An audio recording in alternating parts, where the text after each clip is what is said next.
السلام عليكم ورحمة الله وبركاته.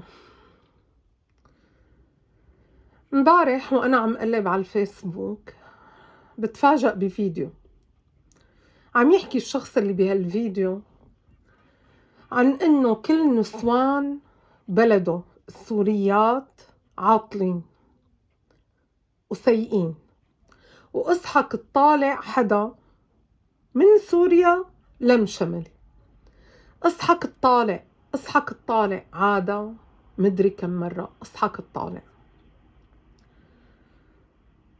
أنا والله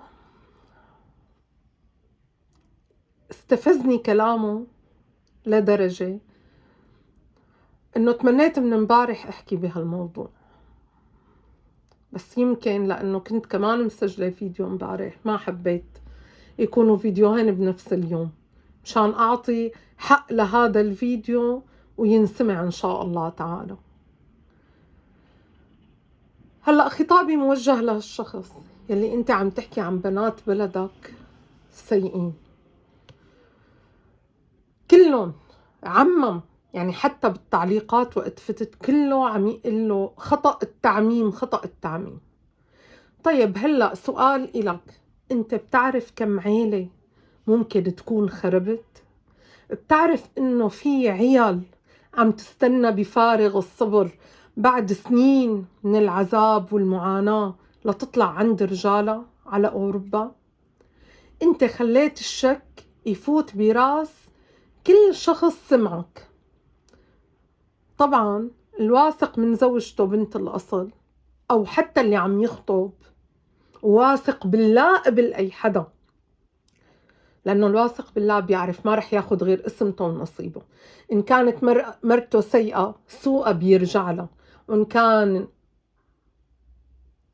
والله شو بده يحكي الواحد، بده يقول كلمة عاطلة ولا يعني هي الألفاظ والله مربينا عليها.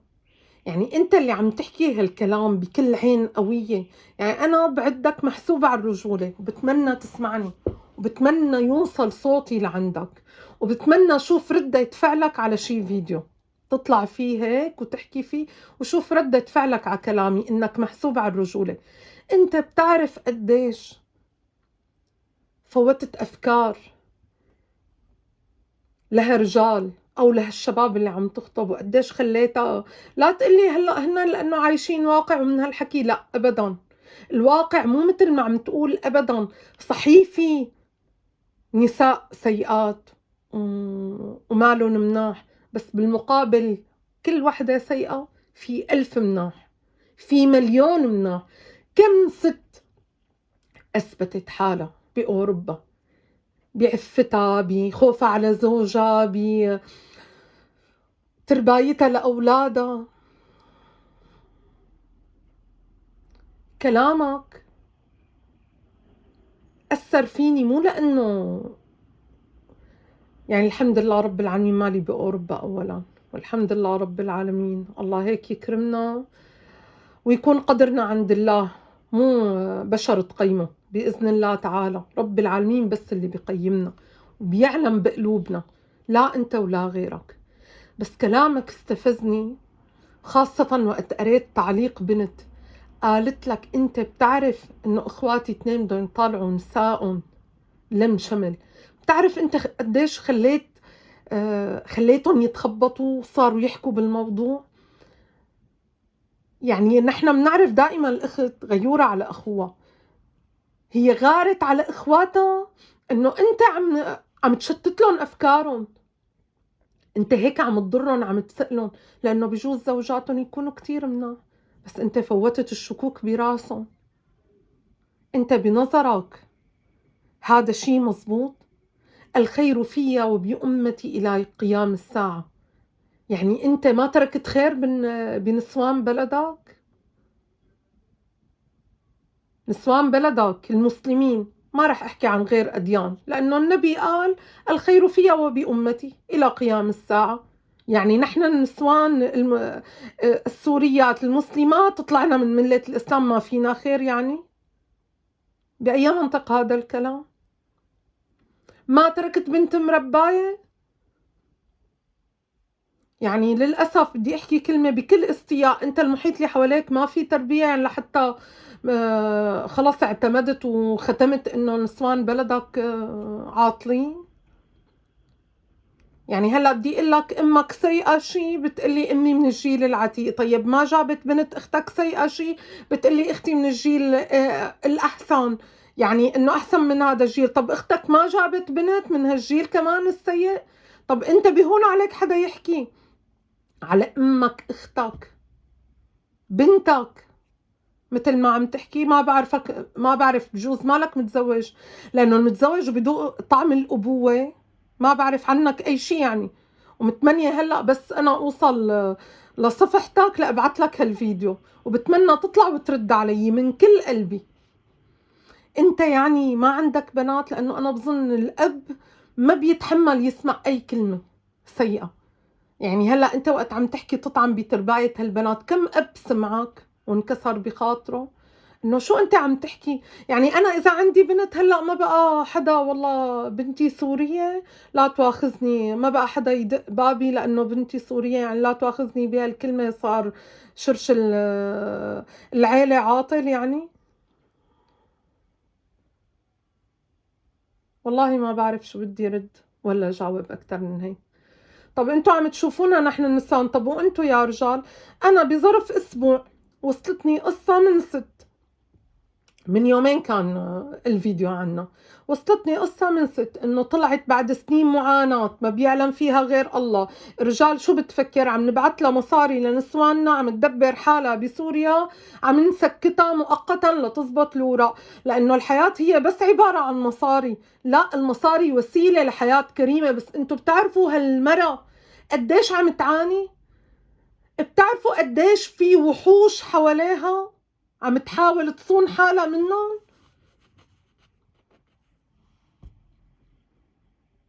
بعتت لي قالت لي الله بيعلم بالايام اللي مرقت علي، عندي 4 اولاد، بتعرفوا انتوا كيف عم تربيهم هدول؟ مرضهم كل شيء، كل شيء امور عم تقوم فيها اب وام بغيابك لتطالعها لعندها، وبعد ما بيطالعها زوجها بتكتشف انه شاذ جنسيا وعم يحاول يعتدي على ابنه. هي القصص ليش ما ذكرتها؟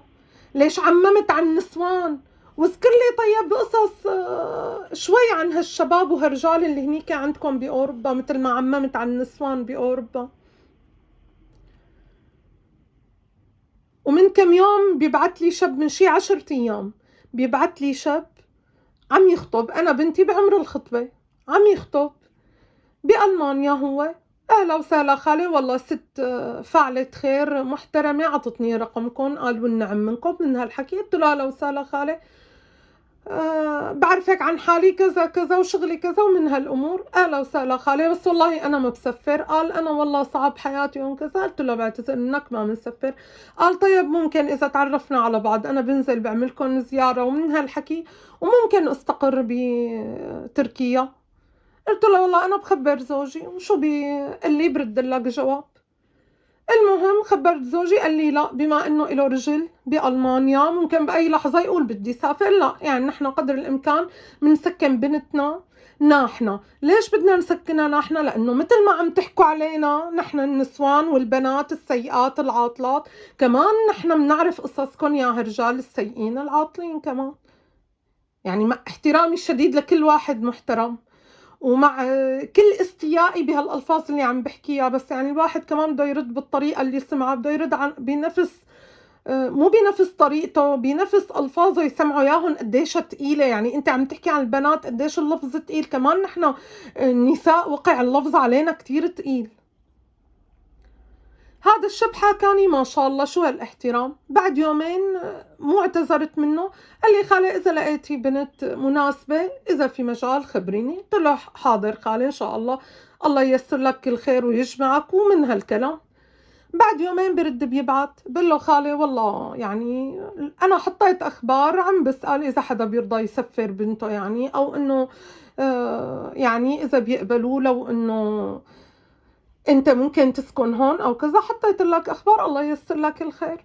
برد بعد يومين بيبعت وهو عم يحاكيني. قلت له خالي انا قلت لك انا بخبرك.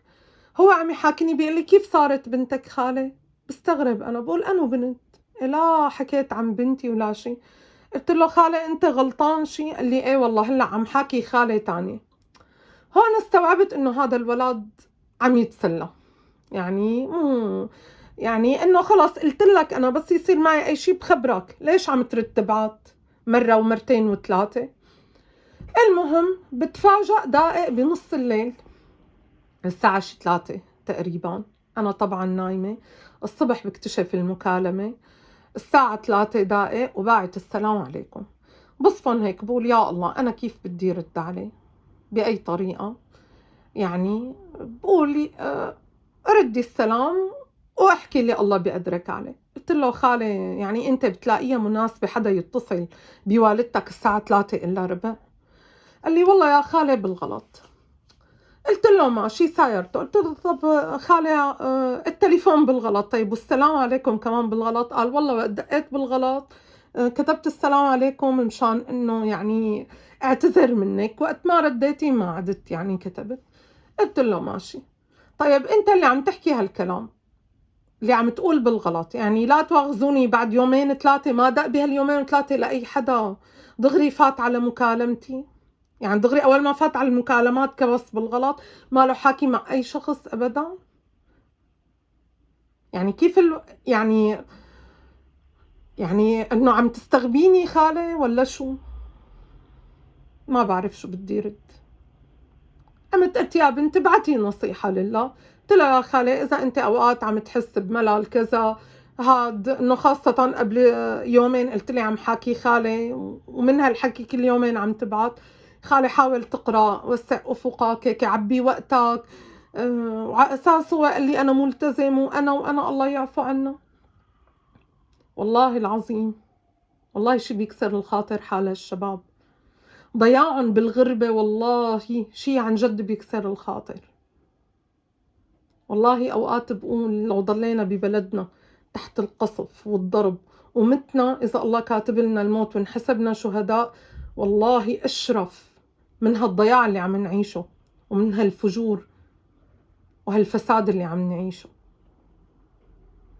طب أنت شفت كل نسوان بلدك عاطلين، طب هي قصص هالشباب اللي عم تصير. أنا على مستوى أنا قصتين سمعتهم أو صاروا معي، إنه شاب عم يتسلى بعمر أولادي وهي الأخت وزوجها وشو تفاجأت فيه. هي قصتين على مستوى أنا، قديش في قصص سمعناتها. مشان هيك إذا بدك تحكي يا احكي خير يا اصمت، حابب توعي الناس احكي قصة إنه هيك يا جماعة انتبهوا، أنت بدك تطالع زوجتك انتبهوا. والأفضل ما تحكي ولا تقول طالع وما طالع، خلاص كل واحد بياخد اسمته بالحياة.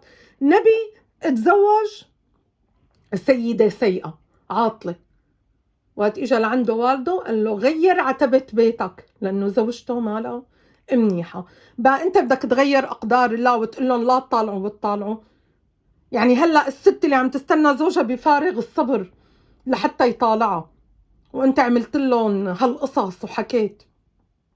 أنت بتعرف ممكن يتأثروا فيك هالرجال؟ بتعرف قديش دمرت عيال بسوريا؟ والله ما بعرف شو بدي أقول غير حسبي الله ونعم الوكيل. اللهم ردنا والمسلمين إلى دينك ردا جميلا. هذا أحسن شي بينقال بهالوقت الصعب. والسلام عليكم ورحمة الله وبركاته.